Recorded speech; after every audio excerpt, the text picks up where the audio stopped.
Je suis Anthony Villain, je suis directeur du design Alpine et aujourd'hui je vais vous donner quelques petites astuces, quelques petits conseils pour dessiner une A110. Allons-y. Donc en fait c'est assez simple, hein. On commence avec des choses assez basiques, du papier et un stylo bic. Alors il y a plein de techniques différentes, il y a des designers qui préfèrent l'écran de papier, il y en a qui préfèrent le bic, voilà. Moi j'aime bien le bic parce que on peut l'emporter partout. Hein. Finalement on est à l'ère du numérique mais ça c'est assez pratique, ça a des avantages. L'inconvénient c'est qu'on ne peut pas effacer. Mais je trouve que c'est intéressant aussi parce on est face à la feuille blanche et puis voilà, il faut sortir les idées. Les techniques de dessin automobile, le but est de chercher des idées. Donc, quand on cherche des idées, c'est pas d'exprimer la réalité au micron près.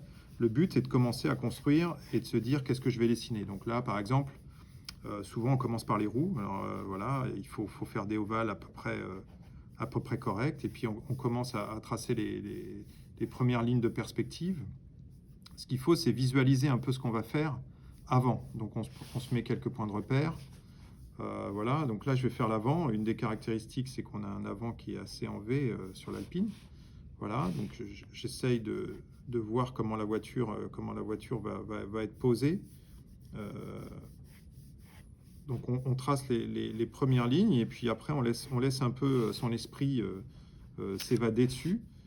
Faut toujours visualiser. Alors là, il y a un modèle devant. Des fois, ça peut servir, mais bien évidemment, quand on dessine, le modèle n'existe pas. Donc, mais ça peut servir pour la perspective d'avoir quelques plans qui permettent de se guider. Mais je dirais que c'est une histoire d'habitude. Comme j'ai dit tout à l'heure, on n'a pas de gomme, donc il faut corriger au fur et à mesure pour que la perspective se tienne, pour que le dessin soit compréhensible. Et encore une fois, le but, c'est pas de faire une illustration. Là, par exemple, je vais corriger la roue qui est pas bien placée, qui n'est pas assez ovale. Voilà. Et puis, petit à petit, on monte le dessin, c'est-à-dire qu'on monte la perspective, on monte les lignes. Voilà, là, il y a la lunette un peu arrière qui est en bulle. Là, on a le milieu de la voiture. Peut-être faire le phare ici, là dans le coin. Voilà. Donc là, j'ai choisi une vue qui est assez en plongée avant. Donc ça permet de bien voir la voiture.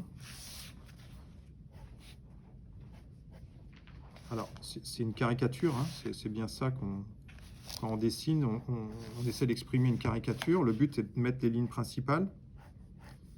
Et l'objectif numéro 1, c'est d'avoir les idées, mais c'est aussi de guider après les modeleurs numériques ou les modeleurs physiques, soit dans les maquettes clés, soit dans les maquettes numériques, qui vont transformer en 3D ce dessin. Voilà, donc on tourne pas mal la feuille parce que le but c'est le poignet qui donne les lignes, c'est le mouvement. Alors, soit du poignet, des fois c'est du bras, hein, des fois c'est le bras en entier, pour essayer d'avoir des lignes assez nettes.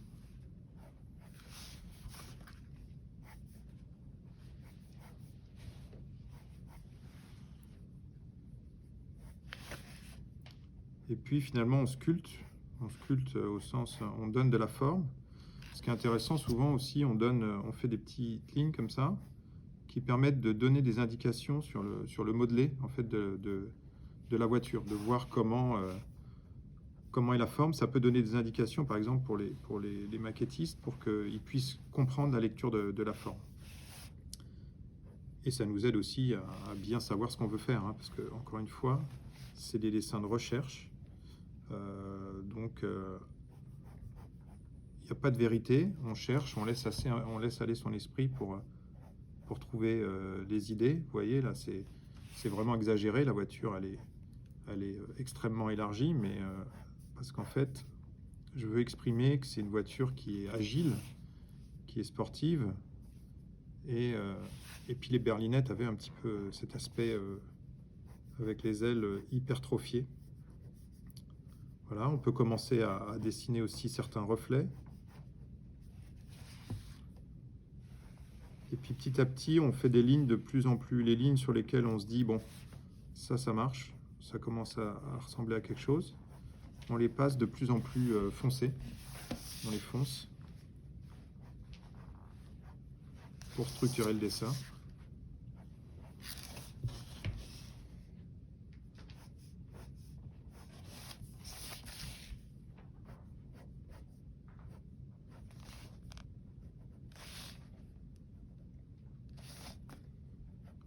Alors, chaque designer a ses techniques, a ses gimmicks, a son style. Ça ne s'improvise pas vraiment.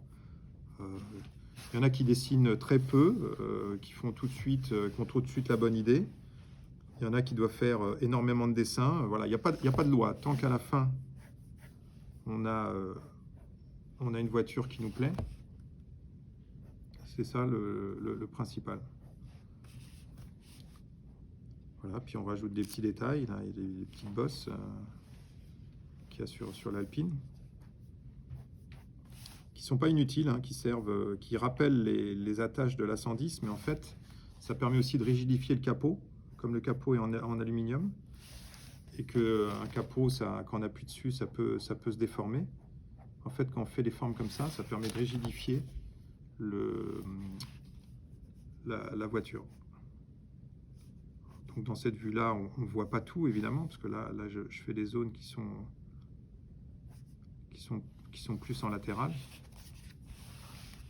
Et c'est pour ça qu'on a plusieurs vues, en fait. On dessine sous plusieurs angles.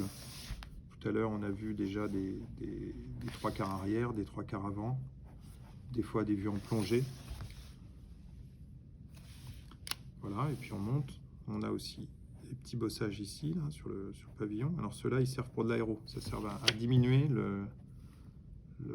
la traînée en aéro, c'est-à-dire de réduire la surface frontale. Ça permet d'améliorer l'aérodynamique de la voiture. Voilà, on trace les sections comme ça. Ensuite, bon, évidemment, il y a quelque chose qui est assez caractéristique, c'est la signature lumineuse, voilà, qu'on devine après.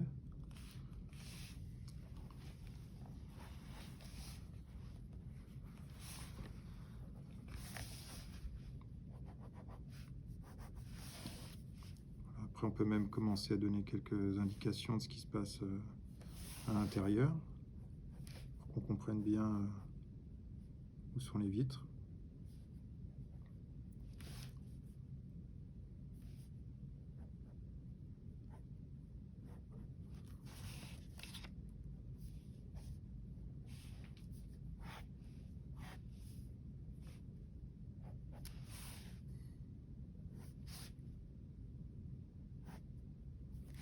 Donc ça, c'est la première phase vraiment pour donner les grandes lignes. Après, ce qu'on peut faire, c'est amener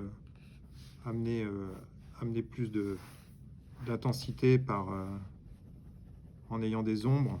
Et là, on va commencer à sculpter la voiture dans l'espace, avoir des ombres portées.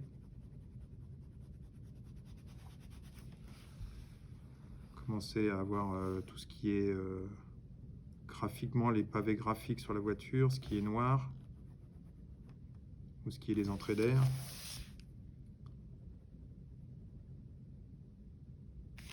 On n'est pas obligé de tout tracer, hein. On peut le faire focus sur un endroit.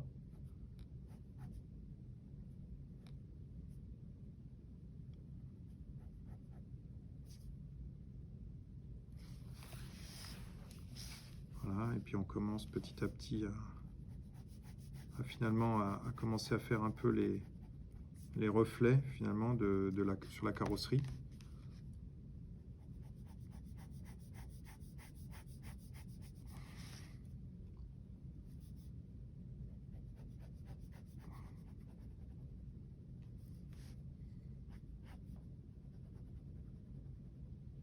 Alors, les vitres aussi ont un rendu un peu particulier parce qu'il y a l'environnement qui se reflète dans les vitres.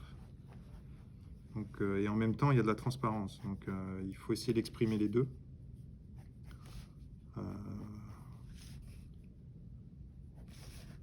Puis petit à petit, on essaye de donner de l'intensité au dessin.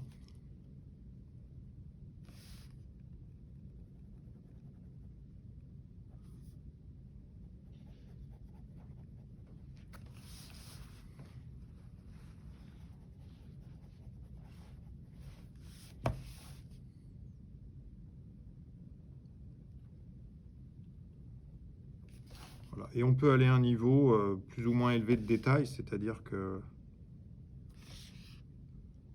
on peut toujours aller plus loin, mais il y a un moment où on se dit, bon, je m'arrête ici, j'ai assez d'informations sur le dessin, ou je ne suis pas content de mon dessin, donc il faut que j'essaye autre chose. Voilà. Alors, ce qui est intéressant, c'est par exemple l'exercice que je fais là, je parle en même temps. Et c'est assez. Ce qui est intéressant, c'est que des fois, quand on parle, on est distrait. Et donc, on dessine des choses qu'on ne ferait pas consciemment. Et ça, je trouve ça assez intéressant. Il y a des designers, on rigolait en interne parce qu'ils étaient très bons quand ils étaient au téléphone, parce qu'en fait, ils sont en train de parler d'autre chose. Et du coup, il y a des idées qui viennent qu'on n'aurait pas fait consciemment. Donc voilà, il y a des petites choses comme ça. Voilà, il y a plein de mythes sur la façon de dessiner. Et c'est juste pour donner quelques idées. Voilà. Un petit exemple sur une vue pour exprimer l'avant de la voiture. Voilà. Après, on peut aussi rajouter, par exemple, commencer à imaginer comment les lignes s'ouvrent. Donc ça, c'est le capot. Alors, vous voyez, c'est pas évident parce qu'il faut passer sur des formes qui sont en plusieurs dimensions. Faut éviter. Là, ici, il y a une porte qui va s'ouvrir. Voilà. Il faut commencer à exprimer au fur et à mesure toutes ces choses-là.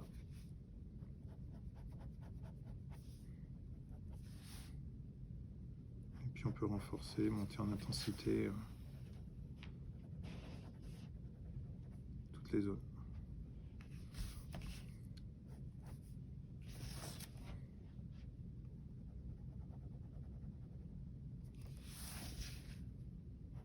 Donc, comme vous voyez, on reconnaît la voiture, mais en même temps, évidemment, les proportions sont extrêmement exagérées. Mais souvent, on part de ça et après, on essaye de donner une émotion, de donner une sensation. Et le but, c'est d'être aussi proche que ça, de cette sensation-là, à la fin, quand on a terminé la voiture. Et souvent, ce qui est intéressant, c'est que par exemple, pour la 110, le dessin de l'arrière, il est venu quasiment immédiatement. C'est quelque chose, dès les premiers dessins, il était là. Et souvent, c'est intéressant parce que spontanément, les premiers dessins qu'on fait, souvent sont très proches de ce qu'on veut exprimer à la fin.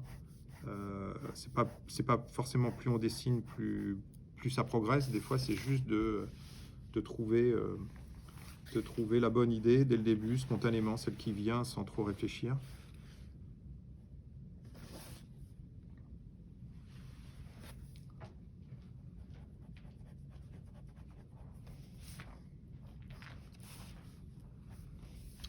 Voilà.